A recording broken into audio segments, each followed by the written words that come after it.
introduction to this kind of BCOV theory and then how to quantize it to get higher genus B model. And so here's the outline.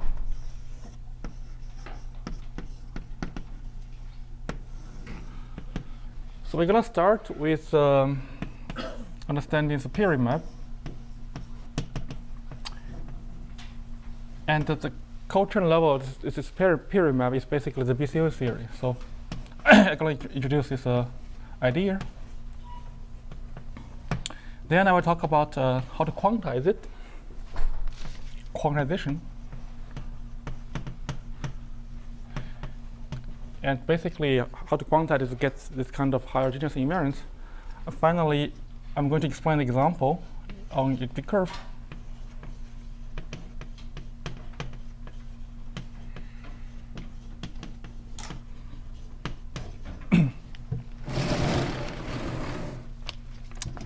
Okay, so I'm going to work with the Calabi-Yau.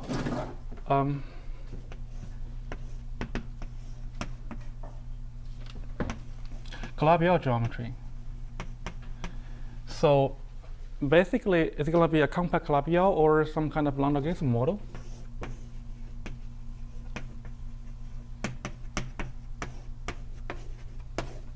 I'm going to focus on compact Calabi-Yau in my talk. And so it means like I have a holomorphic volume form.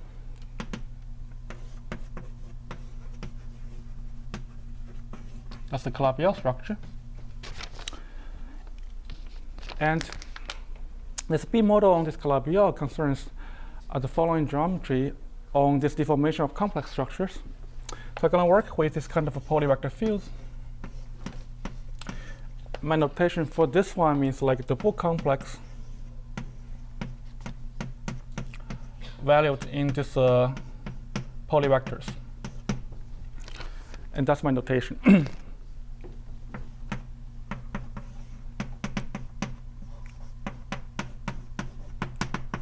that's the two index, I and j. I here means like this kind of thing.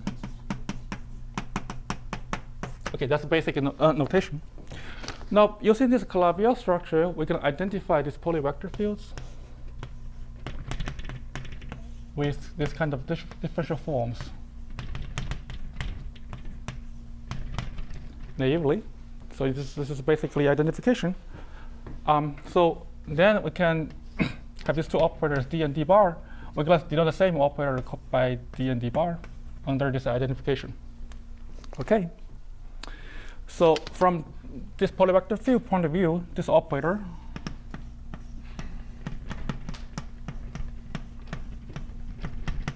is basically the divergence operator.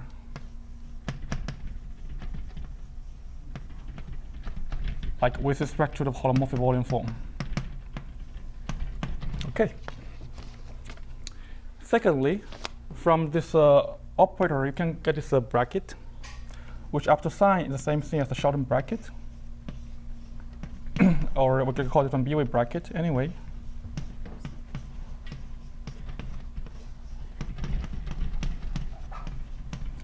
I probably know this already. So I said that it's going to be very basic. And finally, let me introduce the operator. Let me call this one Q. It's a d bar plus t del. T is going to be a formal variable representing this gravitational descendants. I come back to this point soon. Now, this is my basic notions from Calabi-Yau geometry. Now, first, the B model classically is described by this period map. So let me just quickly review what's happening, which basically motivates the BCOV theory at the cochrane level. So suppose let's assume the simpler case, Calabi-Yau threefold case. This is simpler.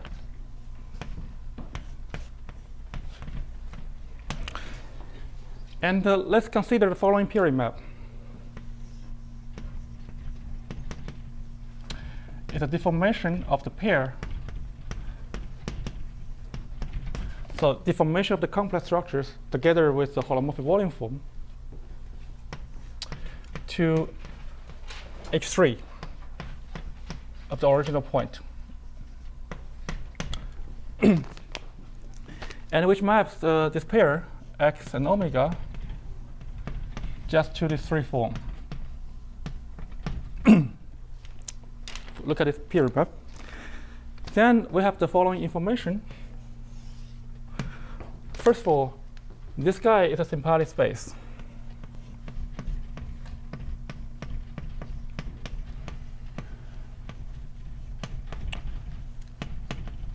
So we have a natural symplectic pairing by doing this kind of intersection for 3 forms on Calabi-Yau, 3 form. Very simple.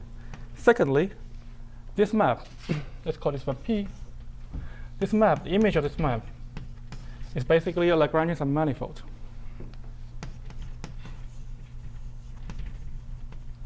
And this comes from this property is about this this variation of Hodge structure, and this also the Griffiths transversality. And from this data, you see like this is Lagrangian, this is symplectic, and then we'll cook up this generating function. So suppose let L to be a splitting of this of the Hodge filtration on H3. So let L to be something like this, Lagrangian and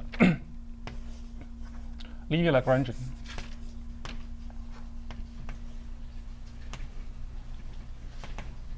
Such that this basically splits F2 plus L.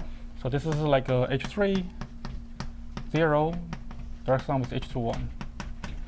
Let's try to split this Hodge filtration. And this allows you to write this symplectic space as a cotangent bundle of this F2. Very basic. Then you can write down its generating functions.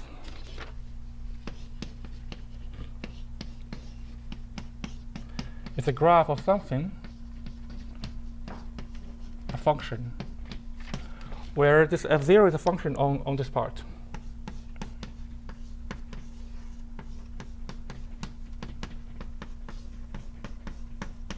That's one of the pre-potential that you compare with the A-model Gromitian invariance. That's the very classical geometry of Calabi-Yau threefold.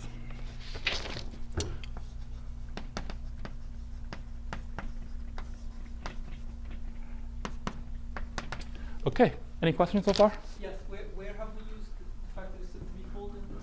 I'll come back to this, yes. Any odd dimensional. You will see. I'll come back to this. Yeah. This is actually a crucial point. But so far, How's what's the split? How's the splitting coming from? Or is the splitting of the Hodge filtration. So take any one, you can get numbers. But this number depends on the choice of the splitting, for sure. yeah. So for larger compass limit, you choose a splitting coming from this. It's not, you just choose it. Yeah, you choose one, you get numbers, and you have to choose the correct one to match to a different theory. For example, on this Calabi-Yau moduli, around the large compass limit, you get one choice. If you go to the orbifold point, you have another choice which mirror to this line logarithm A model, and so on. So this different choice really leads to different theory. Okay. I'll come back to Calabi-Yau threefold case. Why is 3 is important? But 3 is critical You dimension. said this guy was Lagrangian, of course it wasn't linear.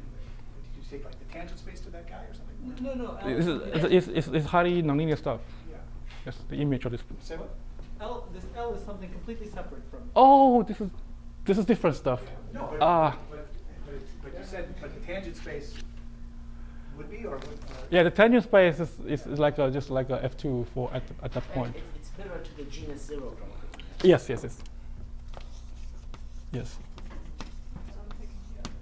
That's right. Yes.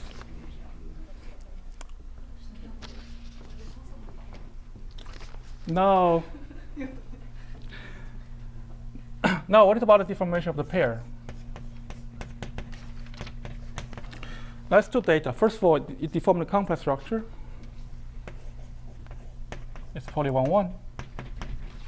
And this one satisfies the following equation, the bar. This is Morikawa equation. But this equation describes the deformation of complex structures. I'm sorry, I just missed what happened now. Yes. What's the change from the previous context? We're now record.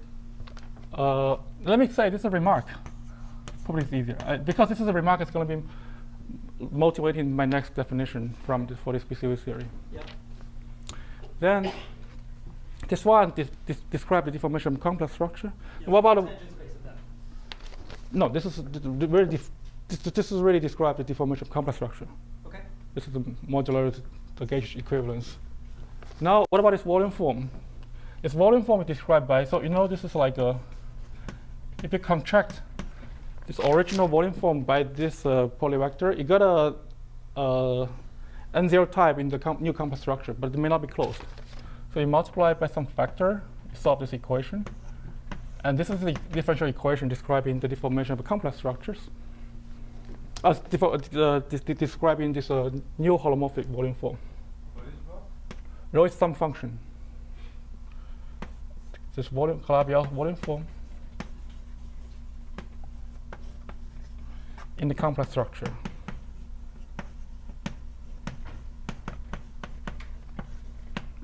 So basically, these two equations describes this deformation problem. So this is of the correct type. Then you correct by additional factors to make it closed. So it's a closed N0 form, which is a holomorphic. It's another way of saying this. And I can collect these two equations. Yes. It's rho. Where is rho? Rho is a function on. It's just a function on X. Yes. Yes. You have to correct it to make it holomorphic. Now, if you look at these two equations, you find this equation the same thing as the following equation. Q applied to mu plus T rho plus 1/2 the bracket mu plus T rho mu plus T rho equals 0. So this is the equation describing this deformation of the pair. T is the formal variable. So basically, you expand this equation in terms of like two terms. One term is without T, the other one is a linear. Yes, in this case, yes. Why? So this means like mu bracket rho is a non-trivial equation. And this, if you look at the term linear. There's another T squared term because Q contains the T. Q is D bar plus T. Yes, yes, exactly, yes. So T squared is 0 because it's a function. So this operator applied the function is 0. So there are two equations, which is the same thing as these two equations. Okay. Now I hope it's clear what we should do. I mean, in general, we should look at this bigger complex. So here's the definition. Let's call this field content fields. So, I'm sorry. Yes. Rho is just a function. Functions on X. Function on X. Mu is like a poly 1, 1. And this equation, so the rho bracket rho is 0, but mu bracket rho is non-trivial. That's described this equation. So rho is part of the information defining a linear deformation. Rho is the Like a deformation of x, Yes. omega x, where mu and rho. yeah. This mu describes the deformation of this part. The whole form is a new holomorphic volume form.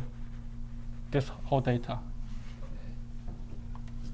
Because you can check the type. This is of N0 type in the new complex structure, and the whole thing is closed, so it's a holomorphic volume form, new holomorphic volume form. So, Yes. so if I had, I'm a bit confused about Yes. the gradings here. Yes. So for example, I'd like to choose. T should have degree 2. Yes. So my grading here is like this is like a degree I plus j. Yes. So degree 2. Yes. Okay. So if the polyvector fields are like functional cohomologies, the image you defined is like cyclic cohomology. Yes. what you're telling us is that deformation together with the volume form is governed by cyclic. Exactly. Exactly. Oh. Yes. So the cyclic structure is described in this volume form basically, which in physics it is described in the choice of vacuum. I mean, another way of saying this. But now I hope this is already motivated for the following definition: the fields of BCOV theory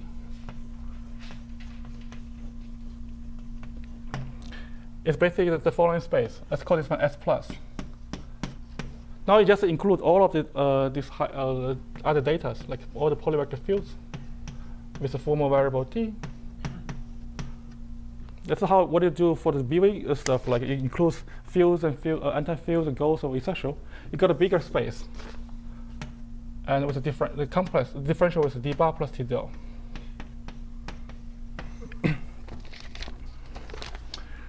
I call this the fields of BCOV theory for this complex. And you see, like there's the bracket as well. And this molecular equation basically describing the deformation of the pair, the Calabi-Yau geometry. Now I'm going to tell you more about this the structure. Any questions so far? I hope this is clear. So is there some geometric interpolation for mu which is not 1, 1? Yeah, it corresponds to some kind of like a non-commutative deformation. So this is like a deformation of complex structures, but it can go to some other deformations, as associated with Rham, for example. Is this like a non-commutative deformation? Or they call it extended deformation space, for example. Okay, now I'm going to use a little bit more notations, like let's denote S minus to be the negative part.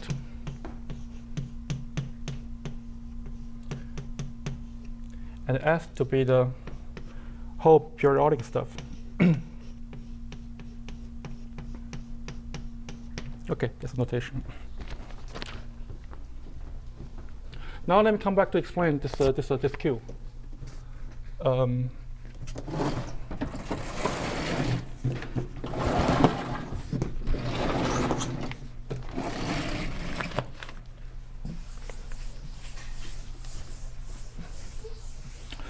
So first, consider the following period map, which is a little bit generalization of this one I just described.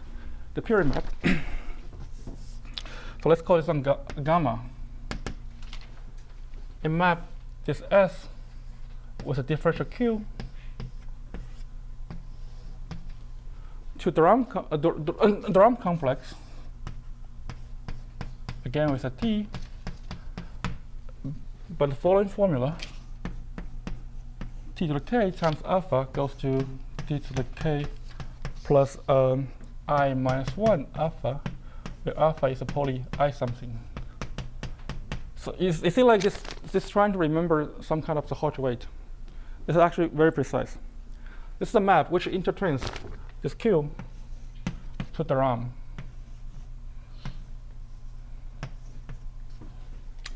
And that's why you see like this is the differential. This operator just splits the Rham into this Hodge and etc.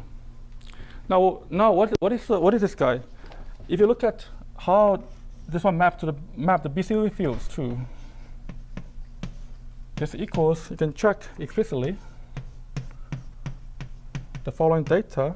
This is just again contraction kind of thing like that, or Yeah. Sorry. This will contract with the volume form. Yes.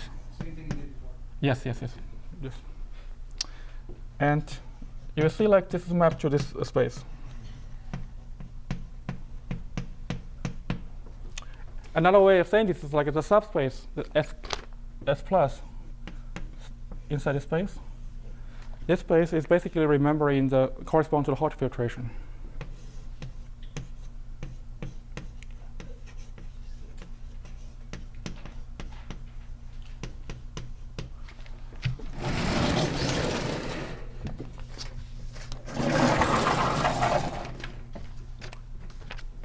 One thing.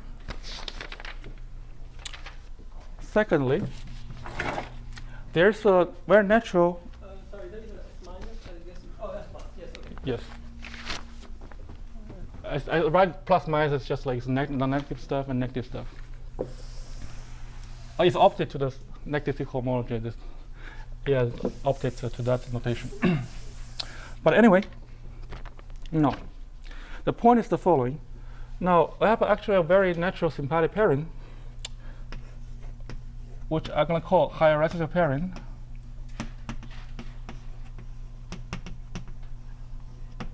On this space, on this periodic stuff. By the following formula, Ft alpha gt. This is a formula you see from this given tails loop space formalism. Residue t equals 0. And then when you pick up above, when you on the right hand side, D doesn't do anything to T, right? Right hand side. Yes, this is the Rham. Okay. Yes, just the Rham. Nothing. Yes, linear in T. Yes, the Rham. Okay. And the trace of alpha beta. And the trace is the trace map on polyreactive fields against the holomorphic volume form.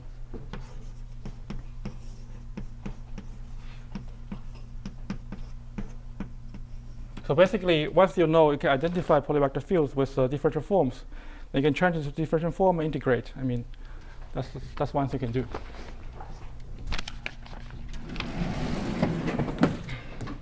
And you can check, this is like a sympathetic form.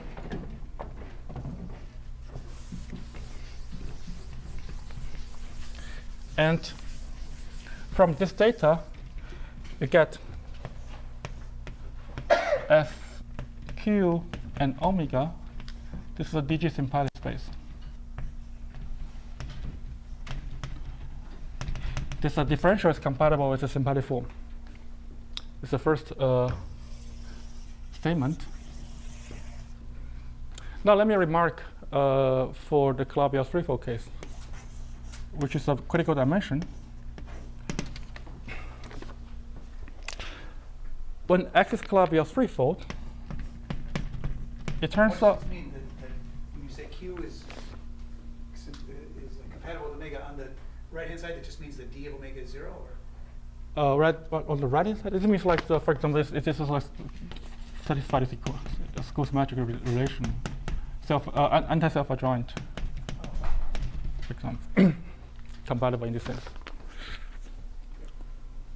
Or another way, it's like a Q applied to this guy 0. This is the same thing as Q applied to this one 0. Q closed. Yeah.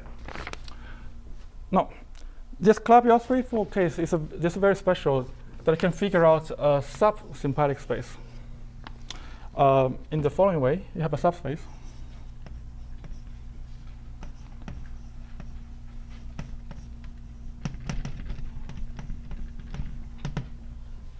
For example, if you look at this pairing is paired like positive orders with negative orders, and there's a very special one for Calabi-Yau threefold, which is the following, like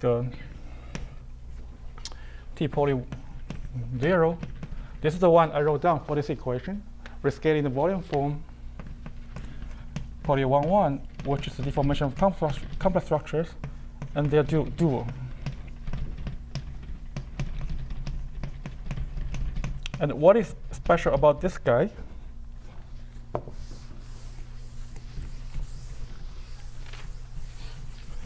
And this guy, under this gamma map,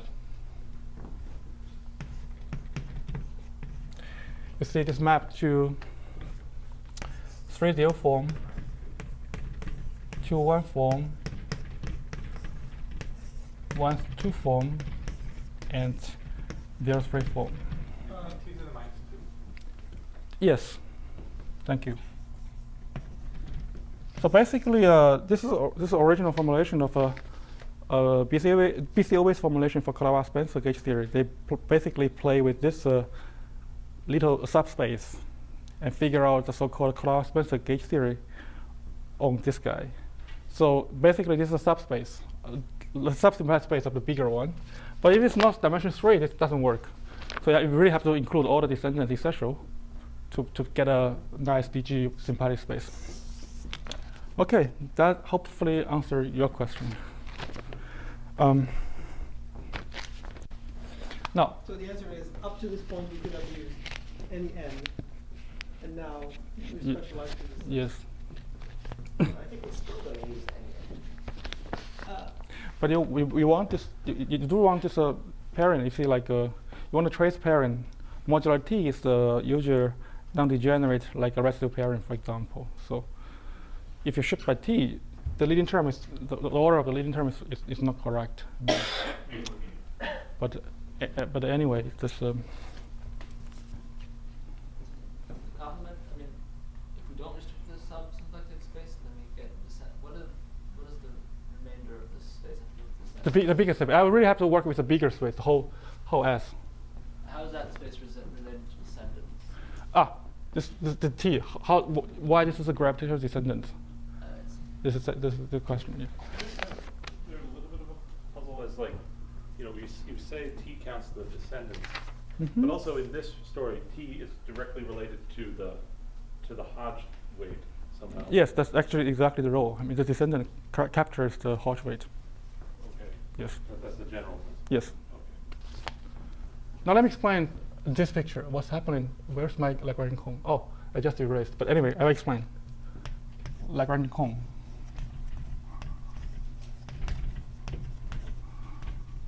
After give and tell.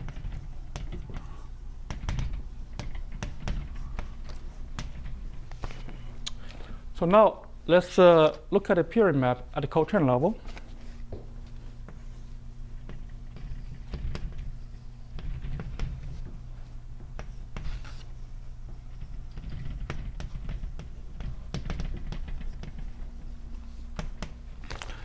This is mapped as a formal manifold, formally, as follows. Like, let's still call this on P.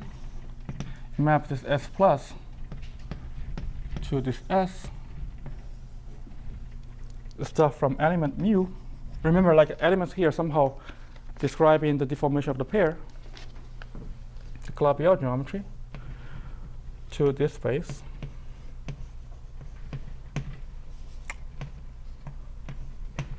I'll explain this map. So what is map to?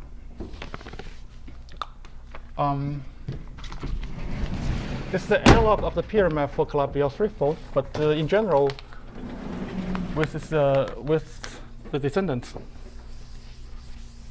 So some remarks about the property of this period map.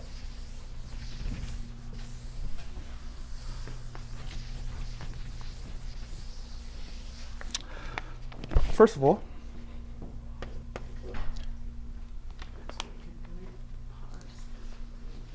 So what's E to the mu? Yeah, Is the algebra structure yeah. of polyvector fields? yes, exactly. Yeah, you use the product for these polyvector fields. When you identify this one with the Rham complex, it goes to the usual form. There's going to be infinitely many negative. Yes, so this is as a formal scheme. So it means like after tensor with an Artinian ring and so on, in that sense, formally. So this is really a functor, like tensor of any kind of. Does that resolve what you asked about including negative nodes? Yes. Well, I was just worried that there are no infinitely many. Yes. So times. this is like this map is really defined. You have as a functor, like you have every time you tensor with Artinian ring, this is very defined.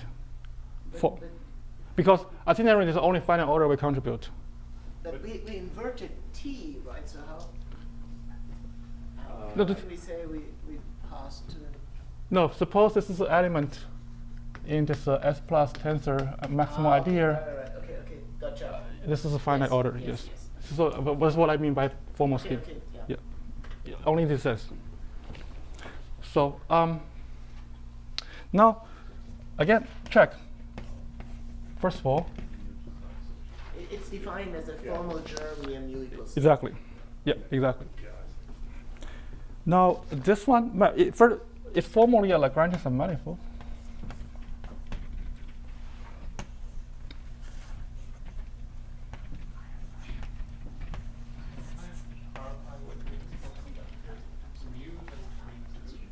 Which one? Mu has degree 2. Mu has any. Mu is an. Oh, is this a different? Oh, okay. Yes, Sorry. yes. So first of all, the image is formally a Lagrangian in the same sense. Second, I can draw a picture.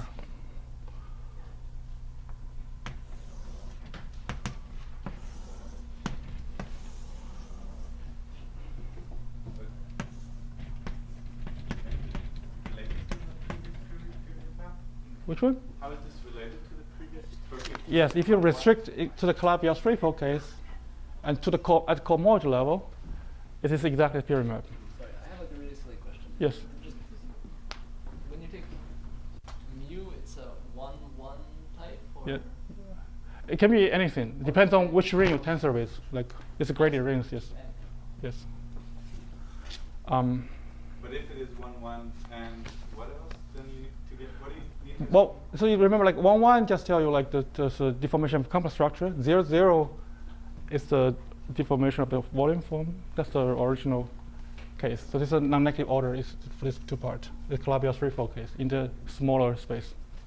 So if I just before the homomorphic volume form, that would just be a function, Yes. and so that gives me t e to the mu over t minus t in the sense of as a function. Mm-hmm. How does it compare with the previous period map? But then, yes, but then you have to solve. This is at the Cochrane level. That if you require like this be closed, then it's constant. Yes. this is already. This is only at the Cochrane level. If you pass to cohomology, you get the whatever you were thinking. Yeah. But this Cochrane level is exactly what's going to be crucial, because only if I go to Cochrane level, I started to have a nice gauge theory that I can start to use the locality to quantize. But I'll come back to this. Secondly, you see like this is like my bigger space, sympathetic space.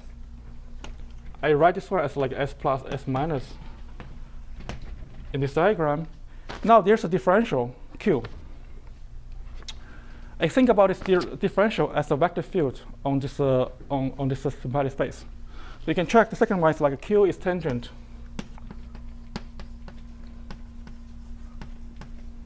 to this Lagrangian. So basically, that's the picture.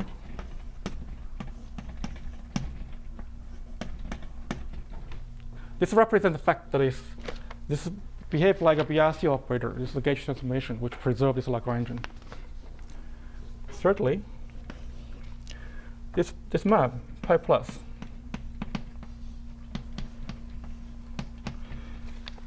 This map formally maps this Lagrangian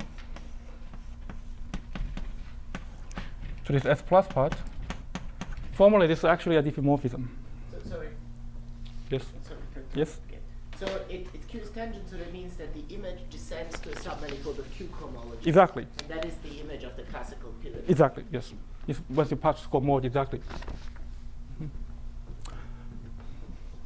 So if you look at this projection in this way, it's actually formally a diffeomorphism. what does it mean for tangent? So this Q is a different. Is a It means if you think of Q as some kind of derivation, yes, it's a vector you have field. a function that vanishes along the subvariety and you differentiate it, still vanishes along it. Yes. So the What idea is the second remark about Q cohomology? the Q cohomology is just the Q is the You see, like a Q Q is cohomology. the Rham operator. So Yes. if you take Q cohomology, that's just the ordinary Rham cohomology of the manifold, right? Yes. So now you get a Mm-hmm. non-linear subspace of the Rham cohomology of the manifold, Yes. which is the image of the ordinary class. If you restrict to 1-1 or Well, you can extend to if you want to Yes. in a great sense, because Mm-hmm. So this projection is basically formally a diffeomorphism, because if you look at this expression, at first order, this is basically identity. So that's why it's a formally diffeomorphism. This is similar to what we just did. Like then you can try to write up the generating functions for this Lagrangian. I come back to this one. So what did you say? The first order is mu. Oh, mu. Yeah, right. Yes. Minus t. Last one, you see like this map. First You order first get t minus t, which cancel, and then you get. Yes. The first order is just mu. Yes. Now, lastly, this one, this period map intertrains this DGOA, this structure, Q and the bracket. So this DGOA can be built as defining a vector field. You put a vector field on this scheme. You push forward this vector field, it's just Q. So this is basically basic reason is just because it's equation.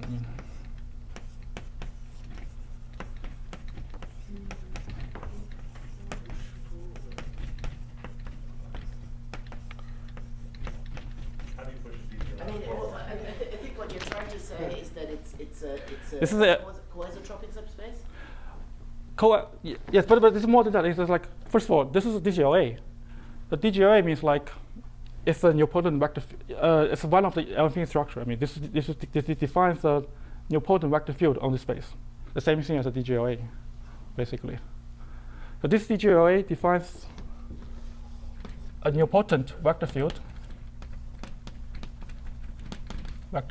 on whatever the space on this S plus. It push forward this vector field to this one. Yes, you get a vector field on this one. This vector field is nothing but it's Q. So it's something like the vector field on S plus is a nonlinear vector field, but then when you push it Yes. forward, you get Yes, a linear vector field? exactly. It becomes a nonlinear thing with a linear vector field. Yes, that's what's happening.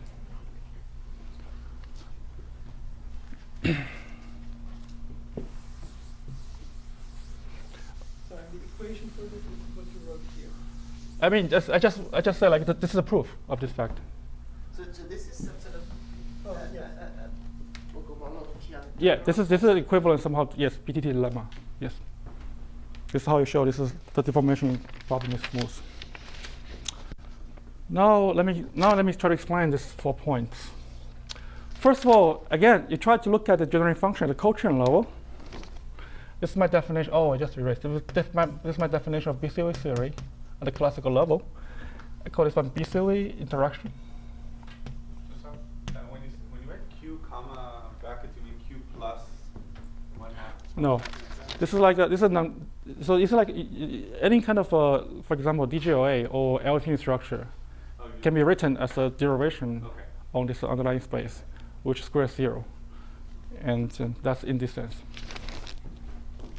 Now BCOV interaction. Let me call this one IXBCOE or B model. It's basically a local functional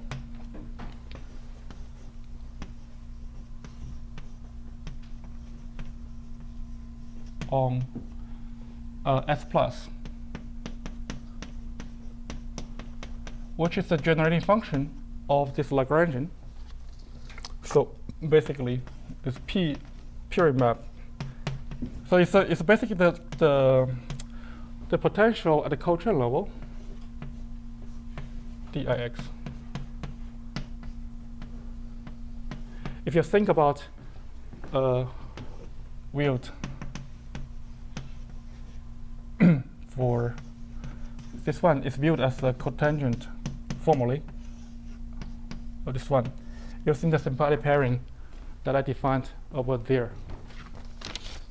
That's a generating function for this formal Lagrangian.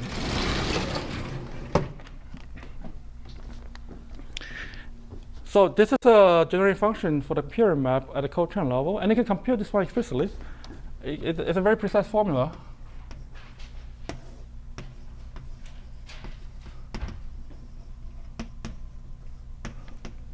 It's given by the following one. It's given by the localization of the B model around the constant map. So if you compute Ix mu, so it's basically a functional on mu on S plus equals this guy, trace e to the mu 0. So what does formula mean? So where this bracket is, you do the intersection on this moduli space of rational curves to the kn mu n. This really means the following.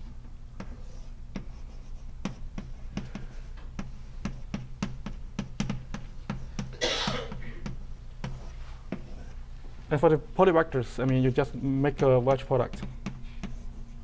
And finally, the trace means like integration. So this number, we all know what is number. This number equals n-3. Choose k1 and essential.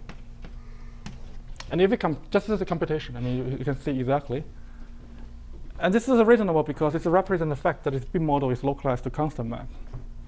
So this is like just a remark. This is the locus of constant map from P1 to X. So basically, it's a product space, moduli space with X, and you do intersection on this moduli space, and that's this generating function. Okay. This story you choose like the specific kind of canonical S minus. Before there Yeah, was this is just a particular one, very natural one, yes. But this one is not compatible. This splitting is not compatible with the differential. You see, like this Q doesn't preserve S minus. Yes, this will be crucial. And this particular choice, it has to do with common theory or LP theory, or is it relevant for both of them? Or? No, this is to get combination theory. You have to go to cohomology. Then you have to choose a splitting for the cohomology. Yes. Then you're gonna have many choices. So, but in the proof of this lemma, there's no n positive or n. For this, for I mean, you know, you wrote the coefficient as integral over, you know, constant maps. yes, But when you prove that lemma, yes. do you actually say, okay, I integrate over n positive? No, it's just a, it's a. I just read. Yes, I know. But Yes, yes. Yeah, this is proof by hand. Like you check it satisfies, for example, like a string equation, Dillon equation, and just check in this way. So, which uniquely determines this interaction. Now I just explained this point, and this point, and this point. Okay. So can you say that? So I don't understand. I mean, Yes. is there a reason you chose to write this formula in terms of this? Yes. The reason. Descendants?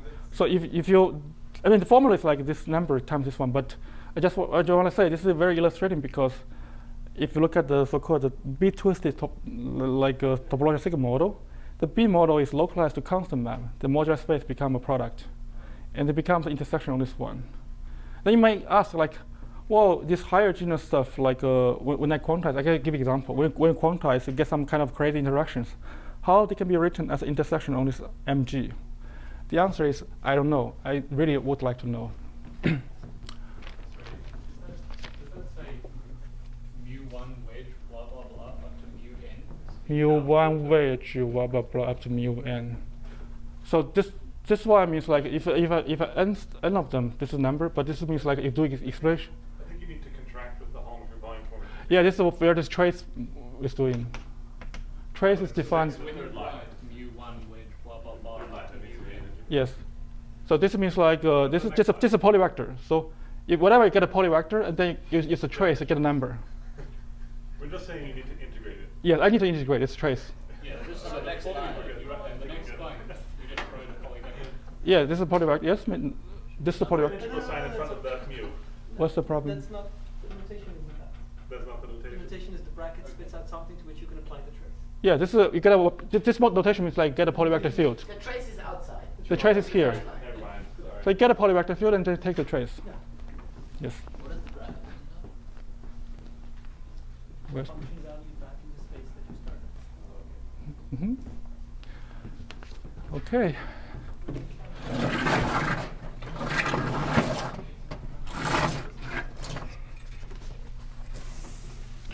Now I come to the explaining the splitting. Sorry, Yes. this is like my third strike or something. Yes.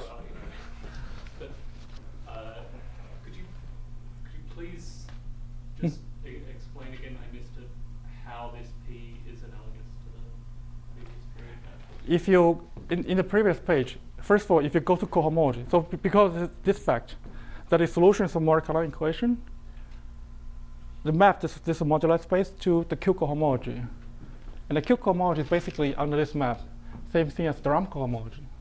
So you get a closed form, and this is basically a peer map if you integrate over cycles. So if you do this one and restrict, particularly the Calabi-Yau threefold case, this vector and this vector, so it basically maps the deformation of a pair for Calabi-Yau threefold and the volume form to a particular middle homology class. That's the previous page. So the previous page is obtained by passing to cohomology. Is that clear? Or? So if you have T times rho correct sum mu, you're saying this map sends it to T times rho. T times. Or no, it's sending you. Oh, up to this shift, up to this dilatant shift, up to this term is basically the same. Up to a dilatant shift. So if this exponential stuff, it's just basically the peer map. Is it clear or? Okay. Now, the next page is the most important information. It's also called a degenerate BV theory.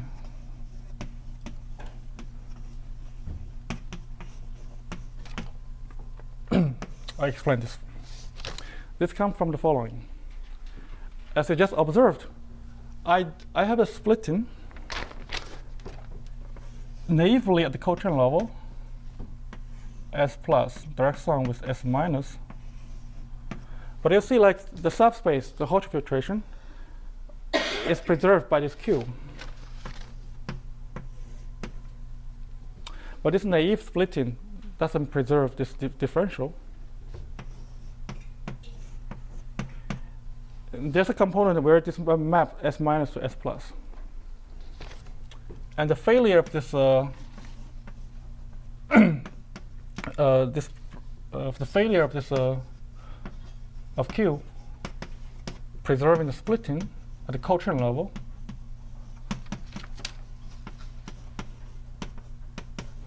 leads to so-called a degenerate Poisson. I'll explain this guy in the following sense. Now I think I can erase this part.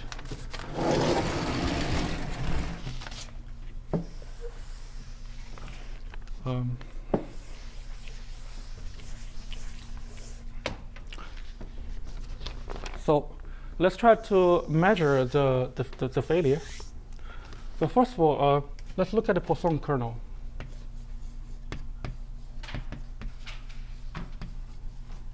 Of the sympathic form, the parent I wrote down. So this form pair like a positive t with the negative t and integrate it. So basically this one looks like summation k minus t to the k tensor t to the minus k minus 1 with a delta function. The delta function is the inverse of the integral. And these factors, combinatorial factors, just represent the fact that the way you do the pairing is pair positive, negative, and the other one of the signs negative. I hope this is the formula you remember. Alpha g of t beta equals residue of t g minus t, and then trace. That's the formula. Yes. This Poisson structure is degenerate. That means the symplectic one. Oh, this is different Poisson. I will come. This is another Poisson. This is not this Poisson. Oh, okay. Yeah. Let me say degenerate BV. This is a shifted Poisson. But anyway, this one is not degenerate. It's perfect. Okay. This is not this perfect pairing. That one's not degenerate. Yes. Oh. No. Now what about this? The failure. The failure basically represents the difference, like you can map S minus to S plus. So in this case, the failure is measured by this guy. Let's call this one K0. It's the projection to the positive part, and the Q tensor 1 applied to this Poisson kernel. This basically represents the failure. If this one is preserved splitting, this is going to be 0. Again, preserving the S plus, plus minus splitting. But this is a failure exactly projectile to this positive part. So you can map S minus to S plus, and that's the failure. I don't Yes. What are you evaluating? Which one? So I understand we have a symplectic form omega, we have the Poisson kernel. I have the Poisson kernel for this this symplectic pairing. Yes. Now this is another kernel which represents the failure of the Q preserving the splitting. Because if you write down this Poisson stuff, it's basically plus minus plus minus. Then the failure is measured by S can map some S minus to plus. So you look at the plus plus component. That's the failure. Is this, So this is a Poisson structure on S plus. Only on S plus, yes. Yes. Of shifted degree by 1.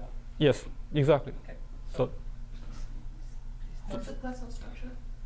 not this will be the B-way kernel, which will introduce a B-way structure. That's why I'm coming to this.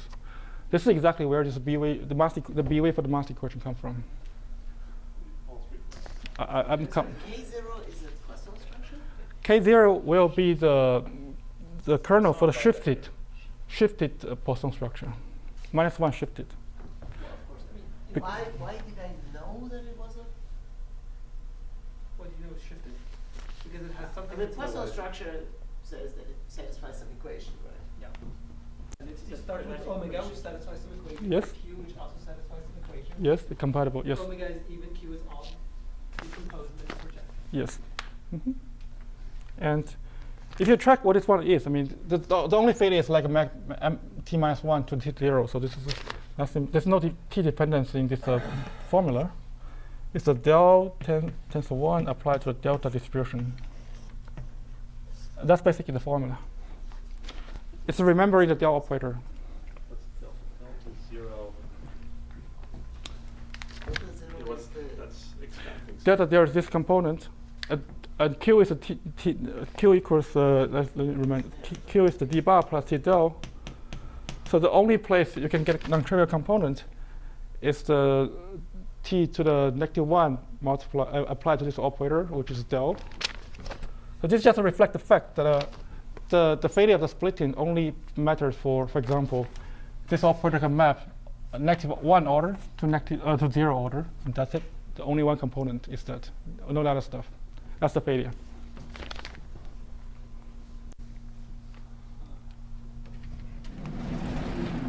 This observation will be important for quantization later, but it is clear, or I hope. But if Q preserved the splitting, Then this is 0, then why would it be 0? because the omega is like a plus minus minus plus. If preserved, it still has the structure. Yes, because there's no component for plus plus in that case. Yes, if preserved. Q never preserves the splitting. Yes. So we put in this TD. Exactly. Yes. Okay. Now what's happening for this this kernel? So first of all, this kernel is like a degree degree 1. So this degree 0, this degree 1. Okay. And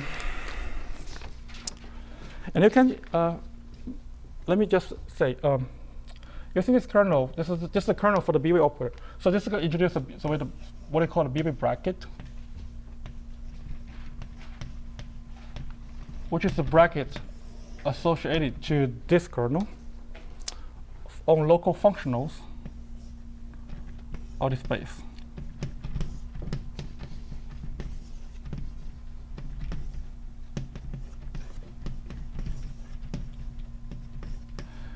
So local functional means like this is expressed.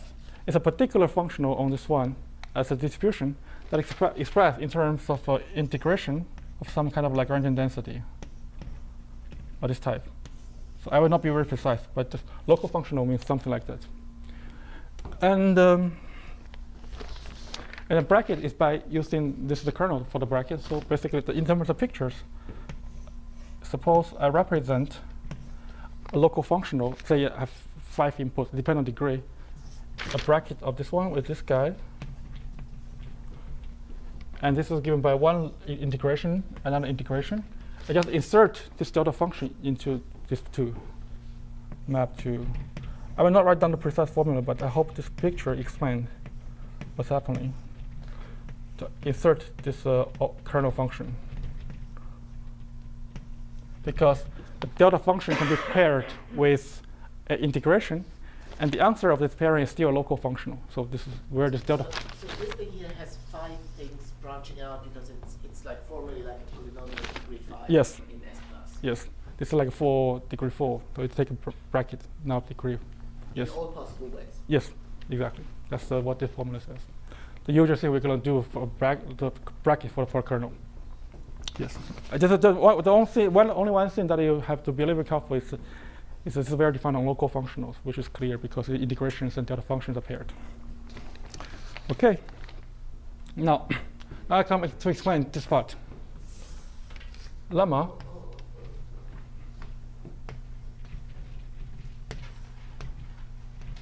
Again, why is it clear? Because when you do the bracket, this kernel is a kernel for the delta function, and this is local function, means like each one has an integration. So as a natural way to pair delta function with integration, the delta function basically kill one of the integration. The answer is still given by an integral of something. So it's again local functional. That's the basic idea. It's only well defined on local, and that's where this locality thing will become crucial.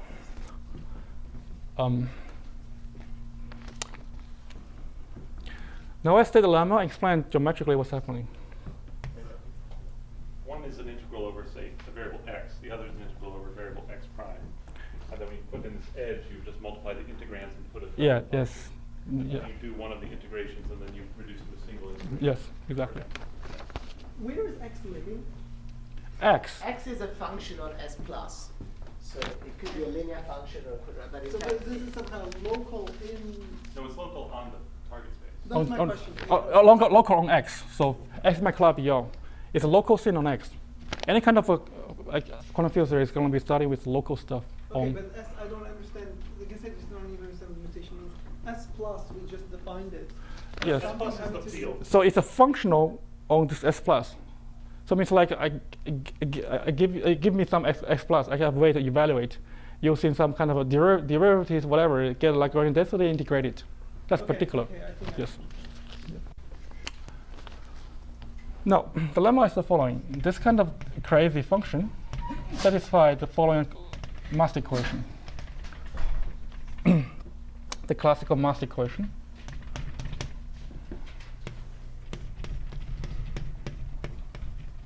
Oh, can I simplify it? Okay, it's fine.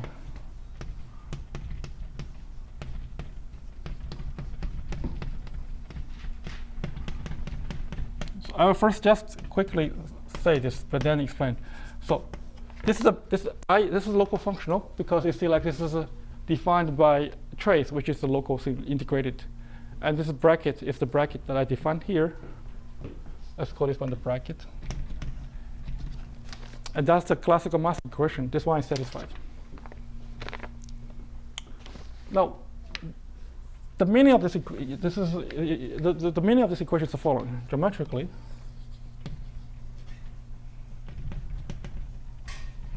that's the place I'm going to use the effect 3. Geometrically, you have this kind of a Lagrangian. And you know this Lagrangian Q is tangent to this one. You have a diffeomorphism. It's pi plus. Now you push forward this vector field to get a vector field on this S plus. That's again going to be idempotent because this is idempotent. So if you push forward this vector field, you're going to find the nonlinear vector field which represents an L-infinity structure. This is exactly Q plus bracketing with IX. So this defines basically a L-infinity structure, which squares 0. The mass equation, same thing as like this squares 0, which is clear because you push forward this one, it's idempotent to this one. This is again idempotent. why don't you write down words is an infinity structure? Yeah. defines L infinity structure on S plus.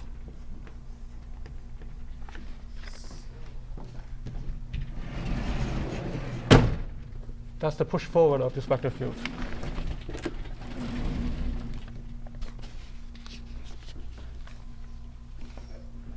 By deforming something on this plus, or Which one? No, it's an L infinity structure on S plus. Oh, S plus, yes. Yeah, so up to quasi-isomorphism, I assume that we already knew what this was. Yes. It's the deformation theory. Yes. The This difference is, is that everything is defined locally now. it's defined locally, yes. That's one of the key points. But there's another key point. I'm writing this now. And you may ask, like, why we're making this complicated L infinity structure? Because in the beginning, we have a nice DGOA defined on this polar vector field, like Q and bracket. This is really some bizarre thing in stream field theory. Actually, as follows. Now I want to keep this picture. So So is this quasi-isomorphic to the original? I'm writing this. Yes. So the picture is the following. Originally, you have this S plus. We have the map, and you know this L infinity the DGOA is mapped to Q. This is DGOA. It's mapped to this one, and this push forward to this one. This push forward to this. Oh, where's my picture? Up. Yes. So I can draw it again. Pi plus.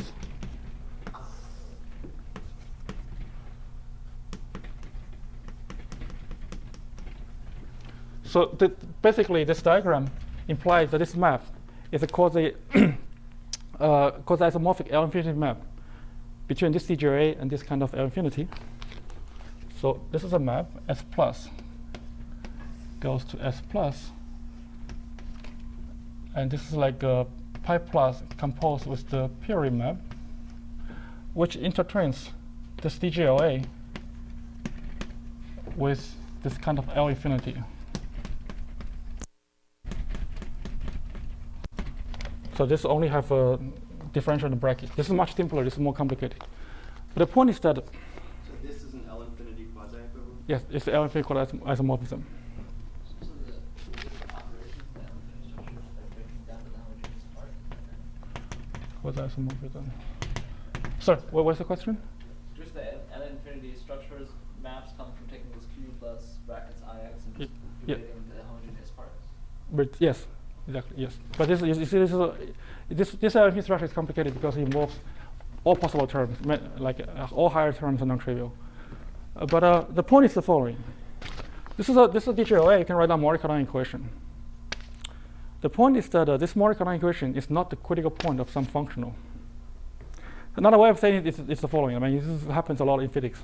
So you can write down equation of motion in this theory using the DGOA. But there's no action functional governing the equation of motion. So it's not a critical point. Now, under this crazy nonlinear, this map, so let's make it precise. This map is mu goes to e to the mu over t minus t and take the negative order. This is a highly nonlinear map. This nonlinear map maps this one to something kind of a empty structure where we can write down action functionals. That's the most weird thing in the story. So starting from theory, you cannot write down any action functional. You might think like, oh, this is going to be a trouble, but it's lucky that you can do some operations such that at the end of the day, you can write down action functionals, whose critical point basically describing this kind of equations of motion up to homotopy. That's the physical reason why we're doing this.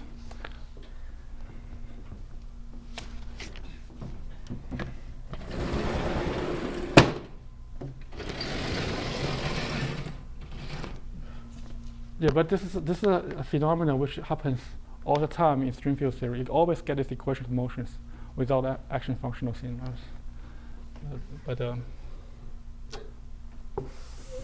Yes. Maybe that means that the original thing had an action function in some very generalized sense. Yeah. Let me say it this way. Original thing is this L structure. Nilpotent one is not say Poisson, but you can make a transformation, make it Poisson. Then you can write down the Hamiltonian functions.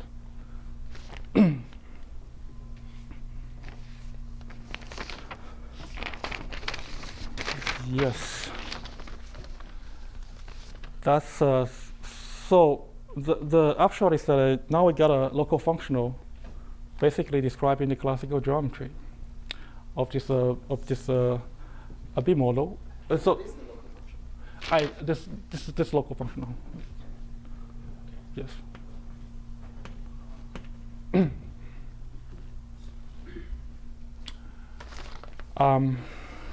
Now I want to explain quantization.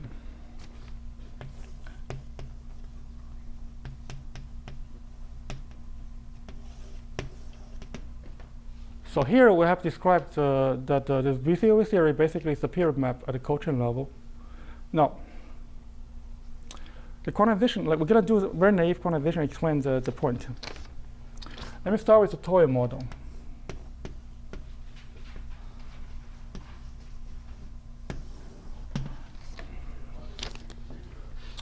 You start with the DG symplectic space. That's the data we have. Let's assume we work with finite dimensional, it's for simplicity.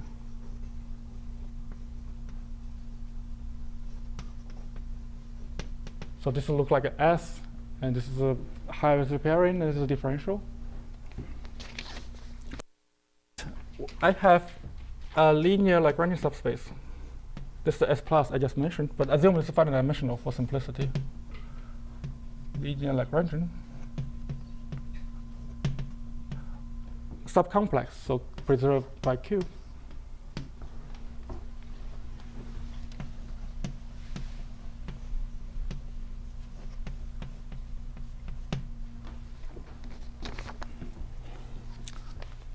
Now, I gotta write down the current Poisson kernel for this symplectic form. This is the Poisson kernel. This modeling what we have been doing here.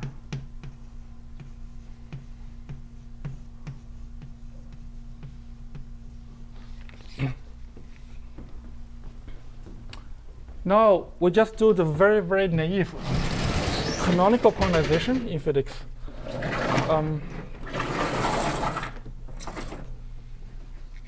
Now I'm going to erase this part.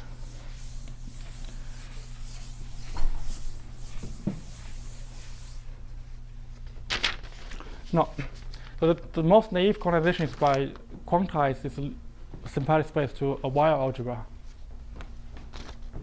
So definition.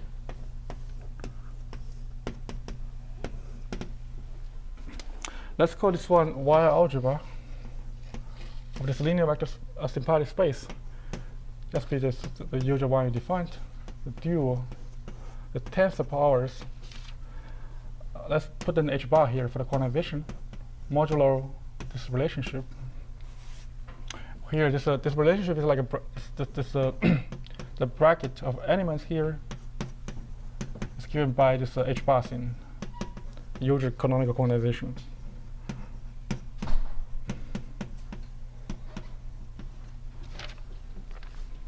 That's a wire algebra. Now, again, in this canonical quantization, there are two things. First one, you quantize the functions, so it become operators, which is this commutator relation. This tensor, the bracket, is equivalent to the H bar with this. So AB is an element of this linear dual. So K inverse is the kernel, which is an element of wedge 2. V, so it's a natural pairing between V and V2. That's the one. It's like suppose one of them is like X, the other one is P, like a positional momentum. The bracket is like H bar, the usual one you see like in quantum mechanics. Okay. Now the second part about this quantization that you need basically the Fock space, the representations of these operators. Now, let's denote this annihilator for this subspace. This is an annihilator.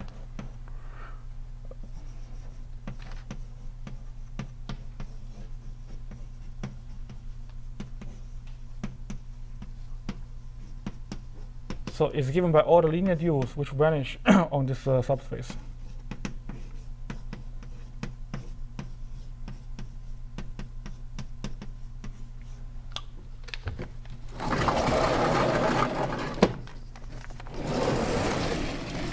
That's the usual thing, like when you do the representations for this Y algebra, you get Fock space, and you by killing half of the degrees. Okay. So we got this Fock module.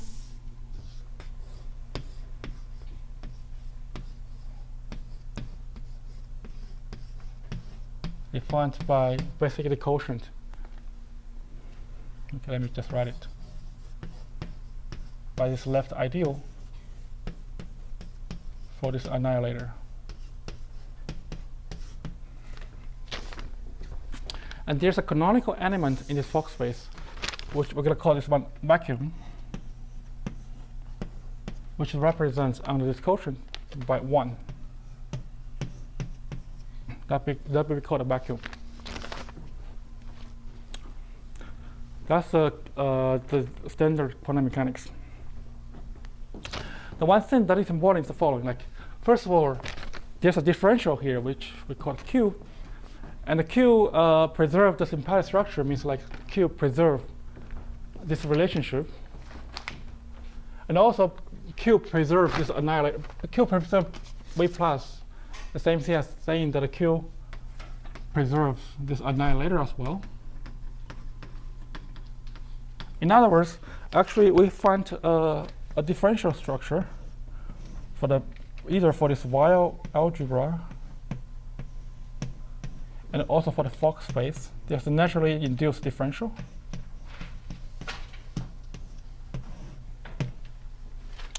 That allow you to go to cohomology, which is going to be the quantum version of the Peary map.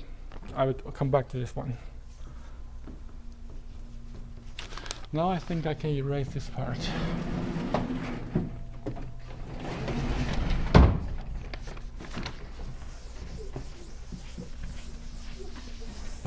Now, what is the goal of the quantum addition?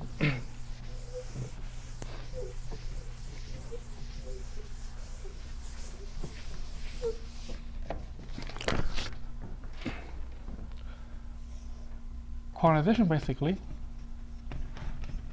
in physics amounts to get an element in the Fock space. So we get a state.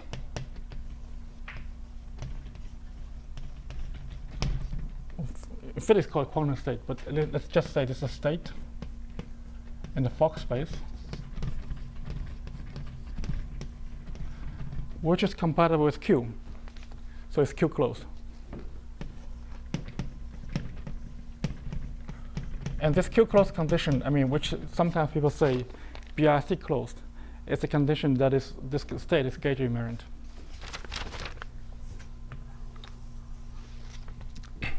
Okay, that's what I mean by quantization. Now I've just explained to you in detail what I mean by this guy and this guy, what these conditions say. This is the place you started to give a more concrete realization of this Fock space. This is the place you need the splitting of the Hodge filtration. Now, suppose I can have a splitting.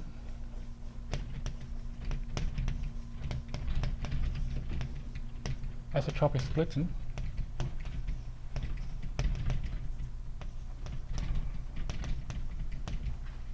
But I don't require like Q preserve V minus. This is may not be true. This is a situation we just met. But anyway, let's just try to start with any kind of splitting. The way you write a splitting allows you to write, for example, the dual of this vector space, split it as the following. Annihilator. This equality depends on the choice of splitting. And this allows you to write basically what usually would called a creation operator and annihilation operator in this Fock space. So let me just draw a picture.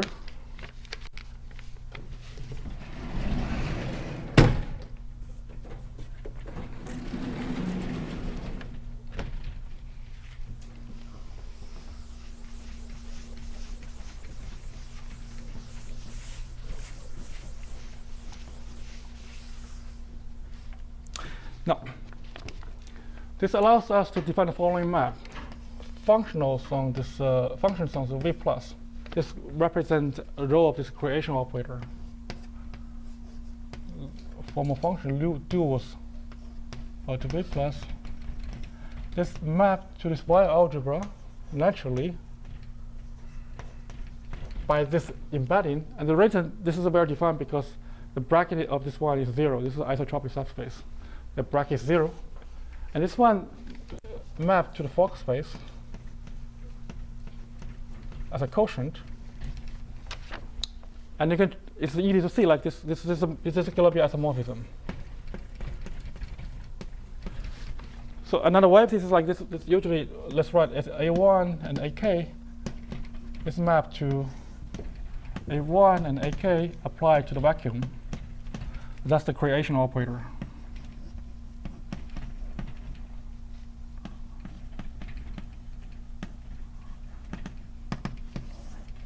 But anyway, that's isomorphism.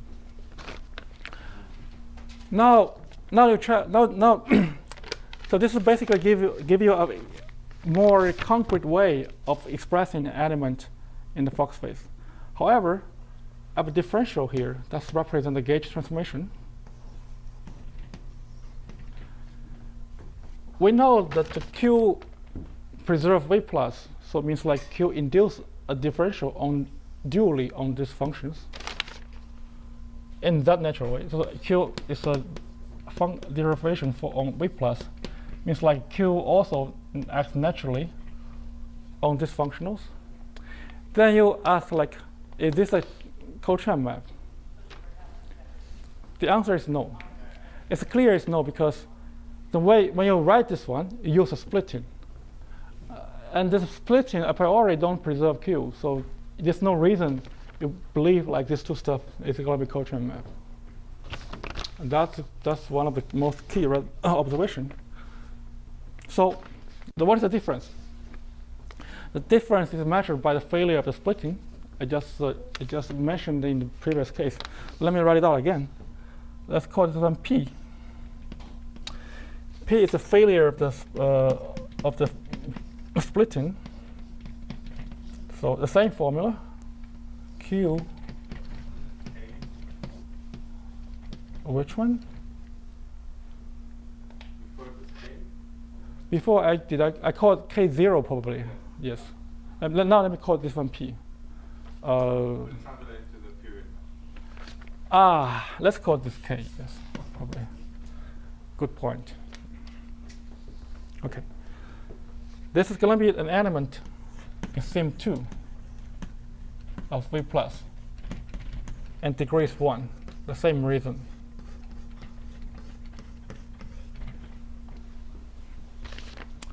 And now you have an element in sim2. It's like second order, so we can define a B-way operator from this this kernel. So this one define an operator. Let's call this one DK, the B-way operator, acting on functionals on V plus. It's mapped to a degree n element to degree n minus 2 element by contracting with K.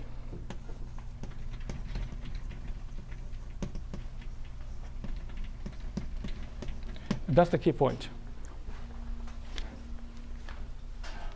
This is my operator. That's going to be the B-way operator. And you check lemma. If you put back this differential under this phi,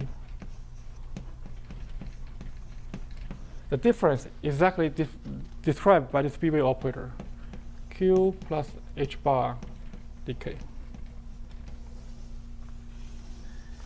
In other words, if you want to analyze a BRC closed element in the Fock space in terms of this explicit formula as polynomials, then Q closed condition in this Fock space is going to be described by annihilator vanishing under this operator. So now I'm going to erase this part.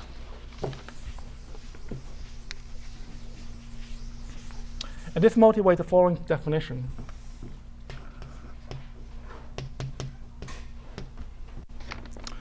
An element I as a functional on V plus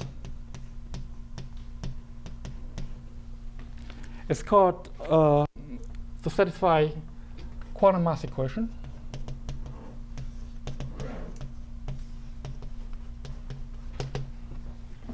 If the following condition is satisfied, Q plus H bar del K applied to this kind of operation is 0. That's the BB mass equation that I wrote in my talk.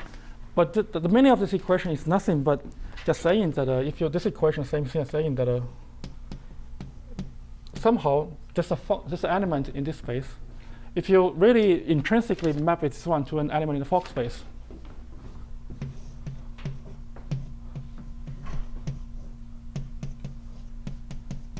using these creation operators from the vacuum, so this quantum mass equation is the same thing as saying that the state you constructed is Q-closed.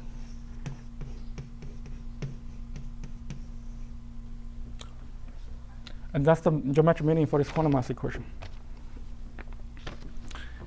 And similarly,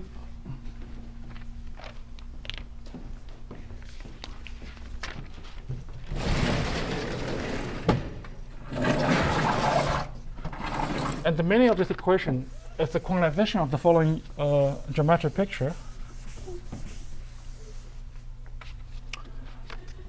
Classical mass equation is as h bar goes to 0 limit of this equation.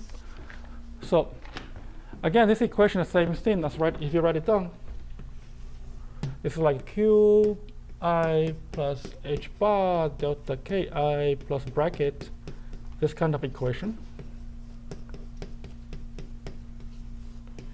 And if you go to the classical limit, this equation will become the following: Qi0 plus 1/2 bracket 0 is 0. But classically, this represents the fact that the Lagrangian cone, the generating function of this one, is preserved by Q. And this Lagrangian at quantum mechanical level is quantized to an element in the Fock space. And this condition is the quantum version of that condition.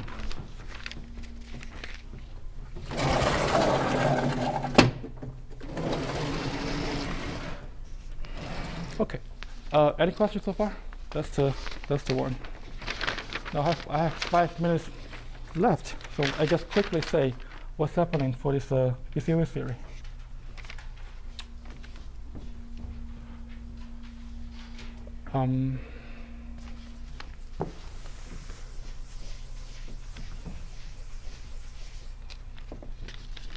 So, quantum B model, quantum BCOV theory.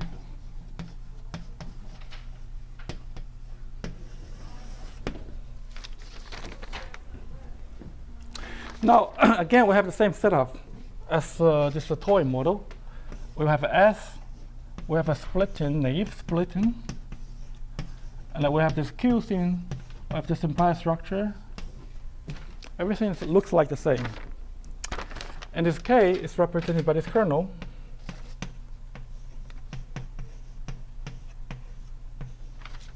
The delta function and del operator. This is the kernel for this, representing this BB operator. Now you have to be a little bit careful because this delta function is singular. That's the place you need to do this kind of renormalization. So now let me erase. I want to keep.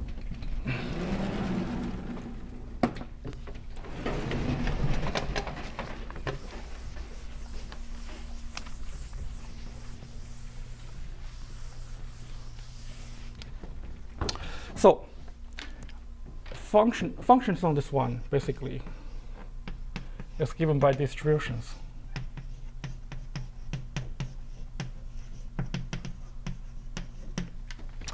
And this is a place, this one is really not that well defined. The one, even the one like a D, K0, you want to apply this one to this functional.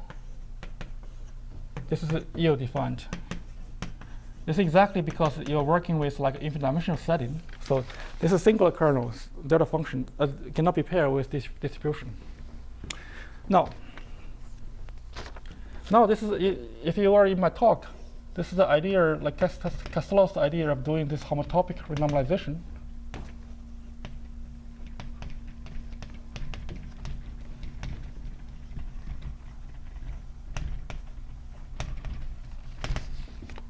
Basically, this is something singular, but it's Q-closed. Then you can use elliptic regularity to make it smooth using some parametrics.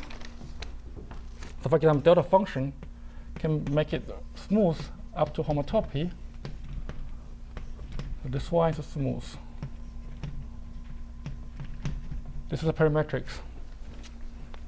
Then this BY kernel becomes something smooth up to homotopy. This is smooth.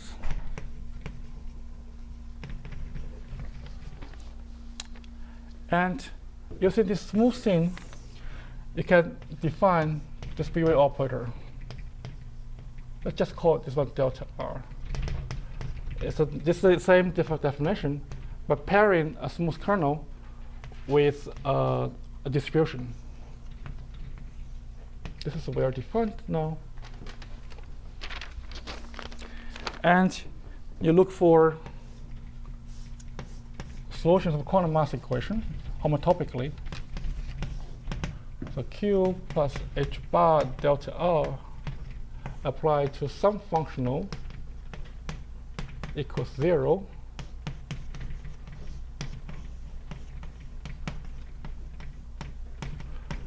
Homotopically means like you solve this one for each possible choice of R. They're connected by up to homotopy by, I call this a homotopy RG flow.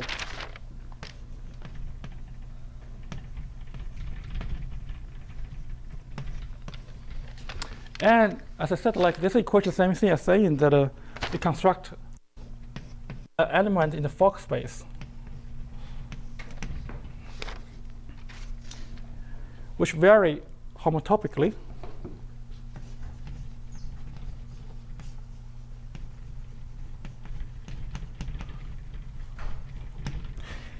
And this means that if you go to cohomology, it doesn't move at all. You pass to cohomology.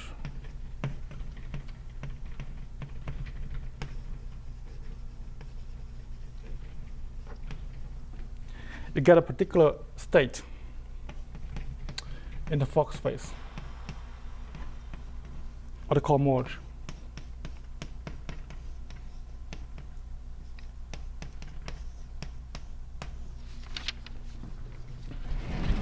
And that's the process. So can I just try to square this with what we talked about in the previous reading group? So in the previous talk, so like the point is we're going to do this quantization. We're going to produce this like effective interaction for each scale R. Yes. And it's going to satisfy quantum mass Yes. And now you're telling me that, okay, for each scale, I have this diagram here. Yes. And they all map into a single Fock space. It's a single Fock space. Now the map may be different for different scales. Yes.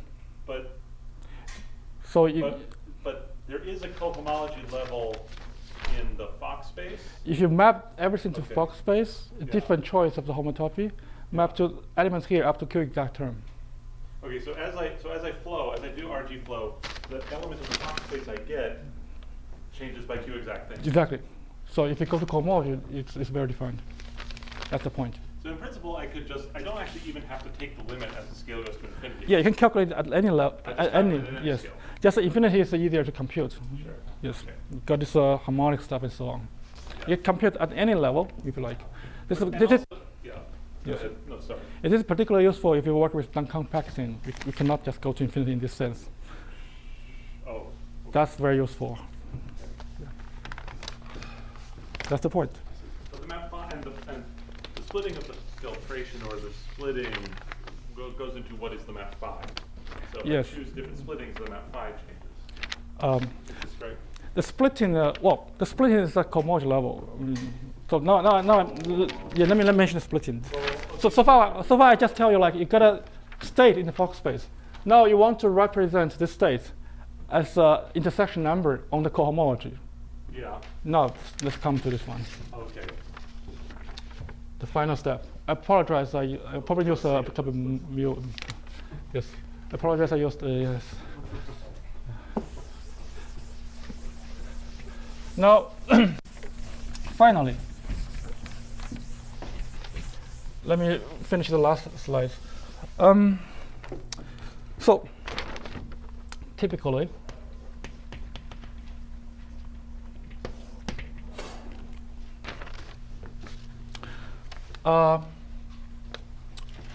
let me say it this way. So this Fock space is really something this one. So we've got numbers. To get numbers.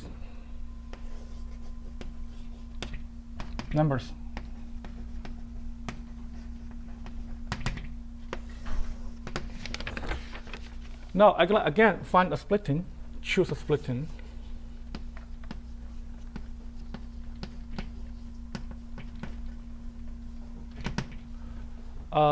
For the at the cohomology level.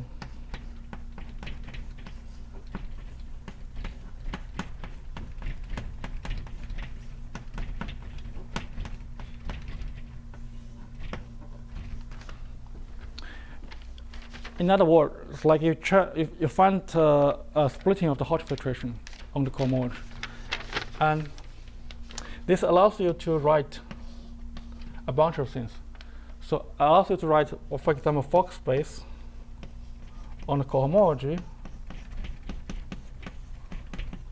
It's going to be, by the same reason, it's going to be something functionals on this H plus. The same reason. And also, this splitting tells you like what is H plus. And this H plus cohomology can be identified with the cohomology of the polyvector fields. H plus.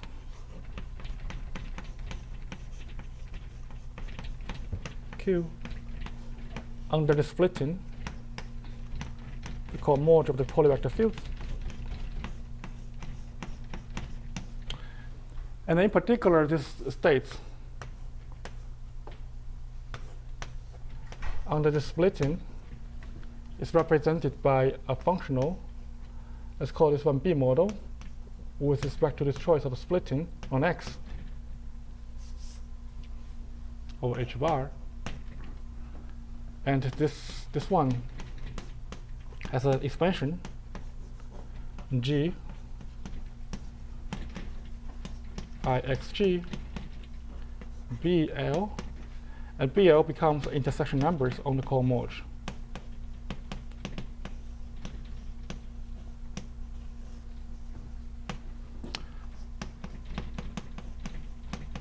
And that's the homogeneous B model, homogeneous invariance in the B model.